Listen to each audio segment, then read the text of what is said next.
Classes. My name is Neetu और आज हम डिस्कस करेंगे प्रीवियस ईयर के क्वेश्चन डिस्कस करेंगे जो कि आपके रिपीटेड होंगे और प्रीवियस ईयर में आए हुए होंगे। ठीक है, तो ये क्वेश्चन जो है वो काफ़ी ज़्यादा इंपॉर्टेंट है। मैंने जितने भी आपको प्रीवियस ईयर क्वेश्चन करवाए हैं वो सिर्फ एक एग्जाम में नहीं आए हुए, कई एग्जाम में आए हुए हैं, बार बार बोलती हूँ। तो आज हम करेंगे प्रीवियस ईयर क्वेश्चन किसके, कंप्यूटर साइंस के। ठीक है, तो फर्स्ट वाला क्वेश्चन देखो।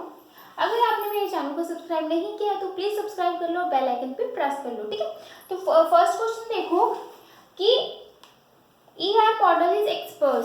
जो आपका ईआर मॉडल है उसमें क्या क्या होता है? तो जो ईआर मॉडल होता है वो क्या होता है? लॉजिकल रिप्रेजेंटेशन होता है। क्या होता है? लॉजिकल रिप्रेजेंटेशन होता है, लॉजिकली रिप्रेजेंट करवाते हैं डेटा को। ठीक है, तो ईआर मॉडल तो क्या होता है? एंटिटी रिलेशनशिप मॉडल हो गया। ठीक है, तो इसमें क्या होता है, जो हमारा डेटा होता है लाइक इस तरीके से, ये हमारी एंटिटी हो गई। ठीक है, इसमें हमारे नंबर ऑफ एट्रीब्यूट्स होते हैं, एंटिटी की भी हमारी बहुत सारी एंटिटी होती हैं। तो ये मेरी एंटिटी हो गई। ठीक है, एक आपकी वीक टाइप एंटिटी होगी, एट्रीब्यूट होते हैं। ठीक है, तो लाइक आपका स्टूडेंट जो है वो एंटिटी है और स्टूडेंट के एट्रीब्यूट क्या हो गए? नेम, एज, ठीक है, रोल नंबर, इस तरीके से ये क्या है, इसके एट्रीब्यूट है। ठीक है, तो यही जो रिप्रेजेंटेशन है ये क्या होती है, आपकी ईआर मॉडल होता है। ठीक है, अब ये बोल रहा है कि ईआर मॉडल में क्या क्या चीजें होती हैं। तो आई होप आपको ईआर मॉडल समझ आ गया होगा कि ईआर मॉडल होता क्या है। तो ईआर मॉडल में क्या क्या चीजें होती है, ऑप्शन देखो। फर्स्ट वन बोल रहा है कि एंटिटी होती है, बिल्कुल होती है, क्योंकि ये जो स्टूडेंट है ये क्या है, एंटिटी है। तो एंटिटी तो होगी ही होगी, तो फर्स्ट ऑप्शन जो है वो एंटिटी है और जो कि आपका ट्रू है। तो ये आपका ट्रू हो गया। सेकेंड ऑप्शन देखो, सेकेंड बोल रहा है कि रिलेशनशिप अमंग एंटिटीज। ठीक है, तो स्टूडेंट है, ठीक है, और एक और मैं एंटिटी बना देती हूँ, क्लास। सॉरी, क्लास और स्टूडेंट में रिलेशनशिप है, बिल्कुल है, क्योंकि जो स्टूडेंट है कौन सी क्लास में पढ़ रहा है, आपस में क्या है, रिलेशन है। तो क्या है, रिलेशन है किसमें, रिलेशन बिटवीन एंटिटी। तो ये भी आपका क्या हो जाएगा, ट्रू स्टेटमेंट हो जाएगी। अब थर्ड देखो, थर्ड क्या बोल रहा है, थर्ड में बोल रहा है कि the attribute of the entities, क्या एंटिटी में एट्रीब्यूट है, तो ये सारे एट्रीब्यूट ही तो है, इसके नेम, ठीक है, और एज। एट्रीब्यूट को आप किससे डिफाइन करते हो, इक्लिप्स से, सर्कल की फॉर्म से जो है वो आप एट्रीब्यूट को डिफाइन करवाते हो। ठीक है, एट्रीब्यूट के बहुत सारे टाइप होते हैं जिनको अलग अलग जो है सिंबल्स होते हैं। ठीक है, तो इसमें क्या है, हम यूज करते हैं एट्रीब्यूट, बिल्कुल करते हैं। तो ये भी स्टेटमेंट आपकी क्या हो जाएगी, ट्रू हो जाएगी। तो यहाँ पे जो इसका आंसर आ जाएगा, क्या आ जाएगा, ऑल ऑफ दिस, यानी कि फर्स्ट भी होता है, सेकंड भी होता है और थर्ड भी होता है। तो आई होप आपको ये ईआर मॉडल जो है वो समझ में आया होगा। यहाँ से आपके कई क्वेश्चंस क्लियर हुए होंगे, सिर्फ एक क्वेश्चन ना होके। ठीक है, नेक्स्ट क्वेश्चन देखो।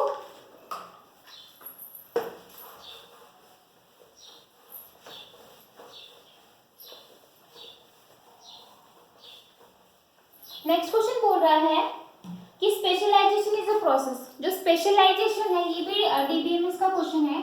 Specialisation is a dash process.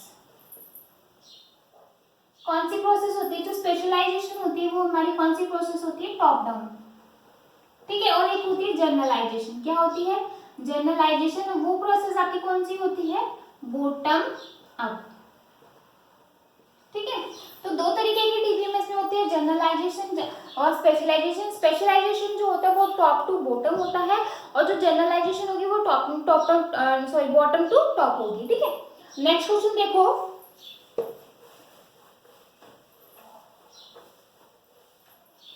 Next question बोल रहा है आपका entity type on which the dash type depend is called the entity identifying power. ठीक है, तो क्वेश्चन लिख देती हूँ मैं, the entity type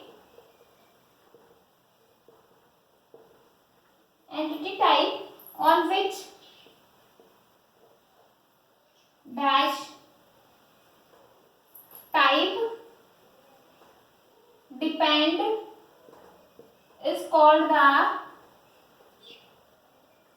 identifying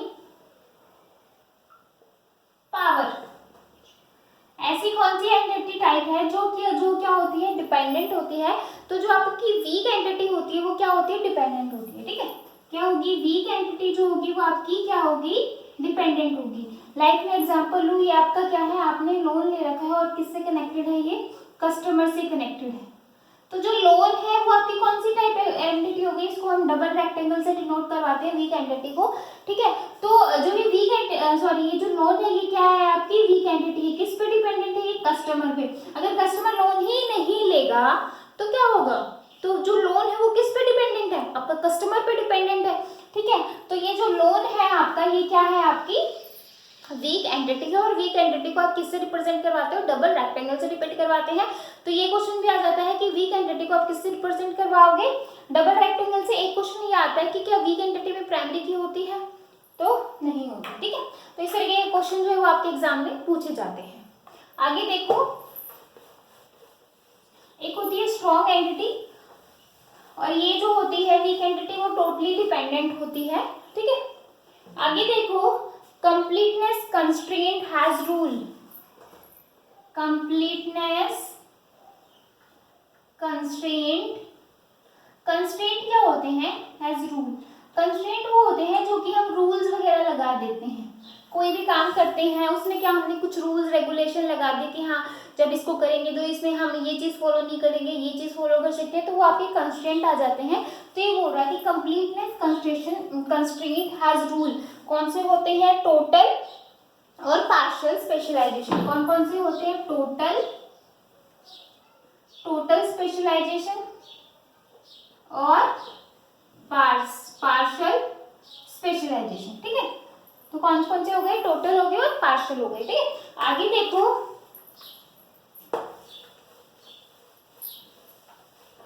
next question देखो, नेक्स्ट क्वेश्चन बोल रहा है आपका वेटेड ग्राफ क्या होता है, क्या होता है वेटेड ग्राफ, ठीक है। तो इस तरीके से आपका क्या हो गया, ये ग्राफ है, ठीक है।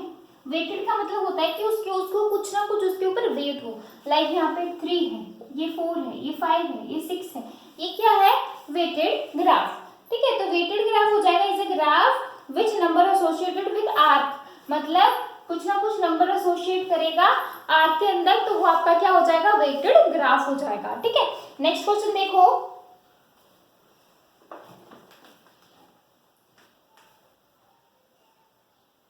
इन which of the following storage replacement strategy, storage replacement strategy जो होती है वो आपकी कौन कौन सी होती है, स्टोरेज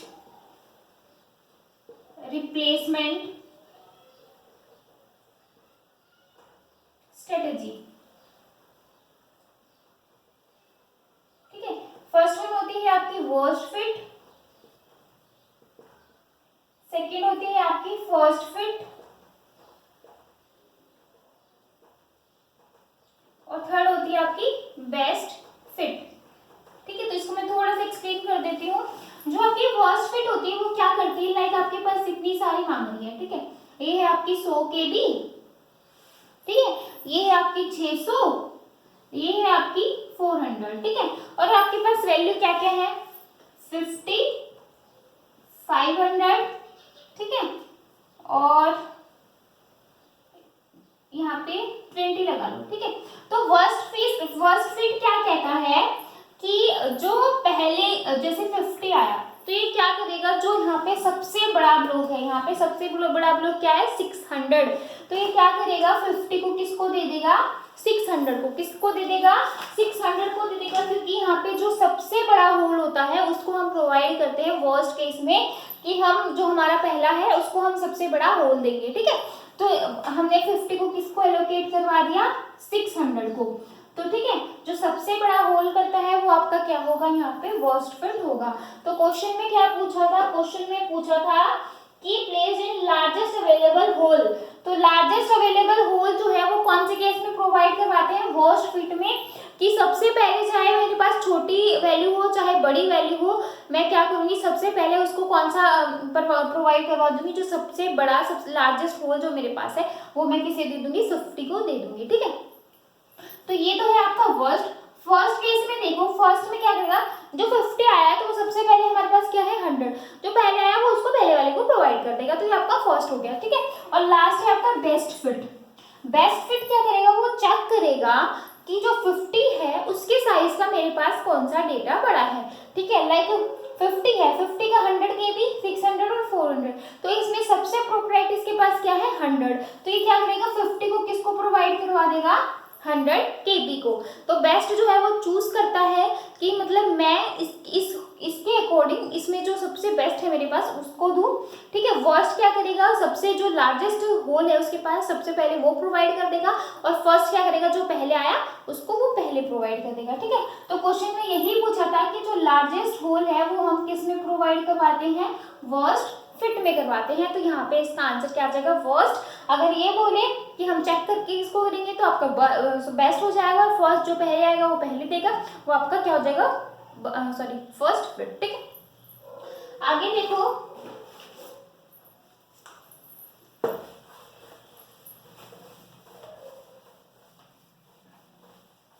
आगे क्या बोल रहा है क्वेश्चन में, the main objective of designing various modules of software system, ठीक है। जब भी हम सॉफ्टवेयर सिस्टम को डिजाइन करते हैं तो इसने बेस्ट केस पूछा है। बेस्ट केस में क्या होती है कि जो हमारा जो कोहेजन होता है वो हाई होता है और कपलिंग जो होती है वो लो होती है। क्या होती है, जो कपलिंग होगी वो क्या होगी, लो होगी, ठीक है, और जो कोहेजन होगा वो क्या होगा, हाई, ठीक है। कोहेजन क्या होगा, हाई होगा, और कपलिंग जो होगी वो क्या होगी, लो होगी। तो ये होता है आपका क्या प्रोवाइड करता है, बेस्ट जो है डिजाइन होता है सॉफ्टवेयर का, कि अगर आपकी कपलिंग कम होगी और कोहेजन हाई होगा तो वो बेस्ट केस है, ठीक है। तो यही इसने पूछा है, तो यही इसका आंसर होगा, ठीक है। अगर आपसे कभी एग्जाम में पूछ ले कि बेस्ट केस क्या होगा सॉफ्टवेयर को डिजाइन करने का, तो क्या हो जाएगा, कोहेजन हाई, कपलिंग लो। आगे देखो,